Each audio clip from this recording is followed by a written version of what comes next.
नमस्कार मित्रांनो, आजकाल महाराष्ट्रामध्ये तडीपारीचा विषय खूप गाजतोय. कारण आताच मराठवाड्यामध्ये तिथल्या एक्झिक्युटिव्ह मॅजिस्ट्रेटने काही वाळू तस्करांवरती तडीपारीची कारवाई केली. मग म्हटलं की थोडंसं तुमच्याशी पण तडीपारी या विषयावरती बोलावं.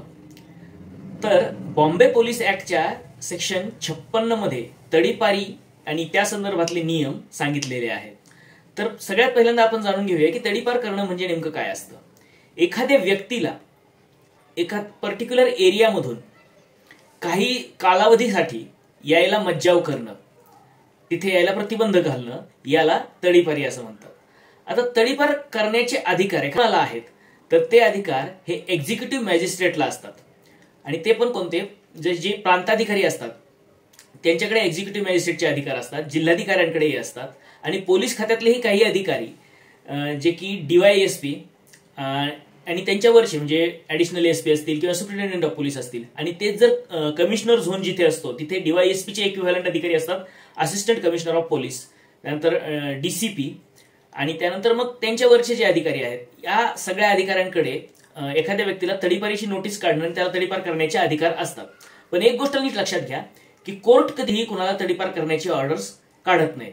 आता तडीपार का केलं जातं, तर एखादा व्यक्ती सराईत गुन्हेगार असेल आणि त्याचा पर्टिक्युलर एखाद्या गावामध्ये किंवा त्या तालुक्यामध्ये, जिल्ह्यामध्ये जर वावर असेल आणि त्याच्यामुळे तो आणखी काही गुन्हे करण्याची शक्यता वाटत असेल, तर त्याला त्यापासून परावृत्त करण्यासाठी त्याला पर्टिक्युलर एरियामधून पर्टिक्युलर कालावधीसाठी तडीपार करण्याचे आदेश काढले जाऊ शकतात. जर एखाद्या व्यक्तीला तडीपारीचा आदेश आलेला असेल तर त्याच्या विरुद्ध कुठे दाद मागता येते, तर त्या व्यक्तीला हायकोर्टामध्ये दाद मागता येते. आणि मग हायकोर्ट डिसाईड करतं की तडीपारीचा जो आदेश आहे तो योग्य आहे किंवा अयोग्य आहे, आणि मग त्यानुसार हायकोर्ट तडीपारीचा आदेश रद्दबातल सुद्धा करू शकतं.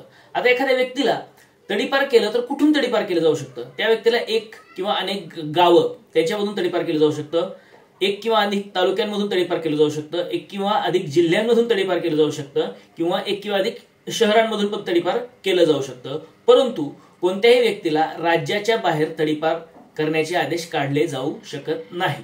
आता हे सगळं मी तुम्हाला तडीपारीच्या विषयाबद्दल सांगितलं.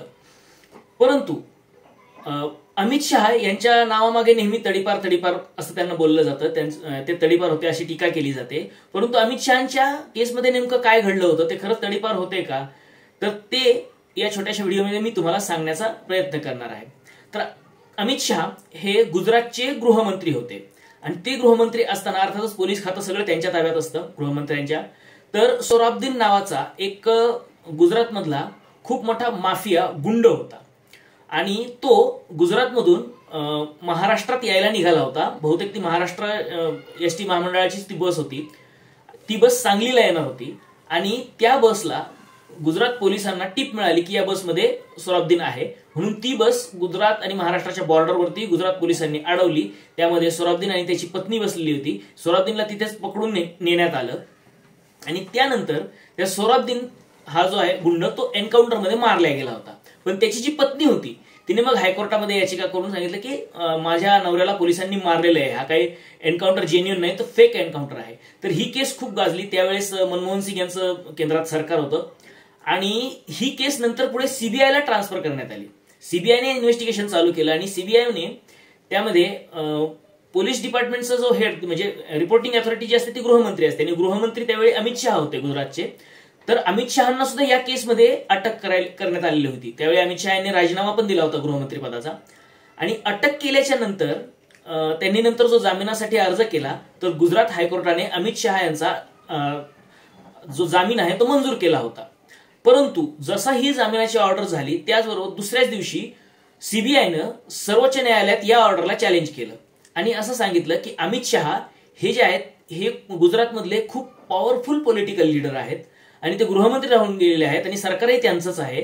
तर ते साक्षीदारांना धमकावू शकतात किंवा पुराव्यांसोबत छेडछाड करू शकतात. हे जर बाहेर राहिले तर फेअरली या केसचं इन्व्हेस्टिगेशन होऊ शकत नाही, असं आर्ग्युमेंट CBI कडून सुप्रीम कोर्टामध्ये करण्यात आलं. आणि त्याला उत्तर देत असताना अमित शहा यांच्या वकिलांनी असं सांगितलं की जर CBIला असं वाटत असेल की अमित शहा गुजरातमध्ये राहिल्यामुळे किंवा जामिनावर बाहेर राहिल्यामुळे या केसचं फेअर इन्व्हेस्टिगेशन होऊ शकत नाही, तर आम्ही गुजरातच्या बाहेर राहायला तयार आहोत.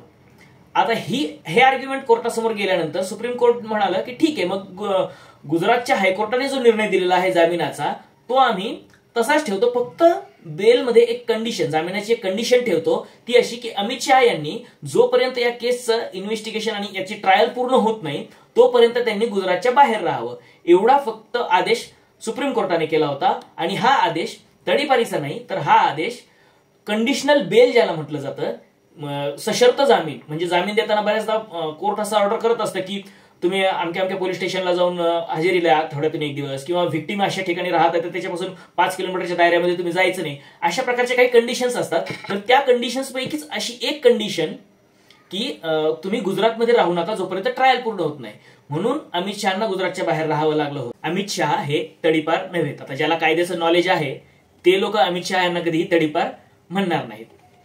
तर मी आज तडीपारी आणि अमित शहाची जी केस आहे याबद्दल आपल्याला काही गोष्टी समजावून सांगण्याचा प्रयत्न केला.